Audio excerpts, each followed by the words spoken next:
Hey everyone, welcome back to the channel. Today we're going to dive into a very important teaching of the Catholic Church, Apostolic Succession. This is one of the keys to understanding how the Church today is directly connected to the time of Christ and his apostles. So, what exactly is Apostolic Succession? In simple terms, it means that the authority Jesus gave to his apostles didn't disappear when they died. Instead, it was passed down through the laying on of hands to their successors. And that chain of authority has continued unbroken for over 2,000 years. The bishops of the Catholic Church today stand in that same line, and the Pope is the successor of St. Peter himself. Let me give you an analogy. Think of the Olympic torch. At the start of the games, the flame is lit, and runners pass the torch from one to another until it reaches its final destination. The flame doesn't go out. It's the same fire, passed from hand to hand. Apostolic succession works in the same way. The fire of Christ's authority was given to the apostles, and through ordination, that same flame has been handed down generation after generation, all the way to today's bishops. It's the same light, the same faith, carried forward. Now let's look at the scriptures that support this. In Matthew 16:18-19, Jesus tells Peter, "You are Peter, and on this rock I will build my church. I will give you the keys of the kingdom of heaven." This wasn't just a temporary mission, it was a foundation that would last. In John 20, verse 21-23, after the resurrection, Jesus breathes on the apostles and says, "As the Father has sent me, so I send you. Receive the Holy Spirit.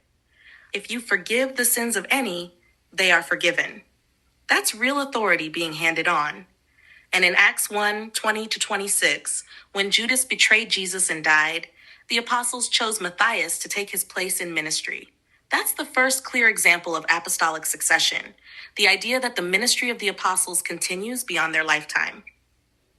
St. Paul also makes this clear in 2 Timothy 2:2, when he tells Timothy, "What you have heard from me, entrust to faithful people who will be able to teach others also." That's 4 generations of teaching authority: Paul, Timothy, faithful men, and those who will teach others. The faith isn't meant to be reinvented. It's meant to be passed down. Now, in the Catholic Church, this succession happens through the sacrament of holy orders. Bishops receive the fullness of this sacrament, making them the true successors of the apostles. Priests and deacons share in that mission under the bishop's authority.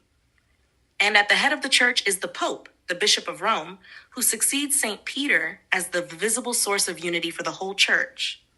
Why does this matter? Because apostolic succession guarantees that the Catholic Church today is the same church Jesus founded.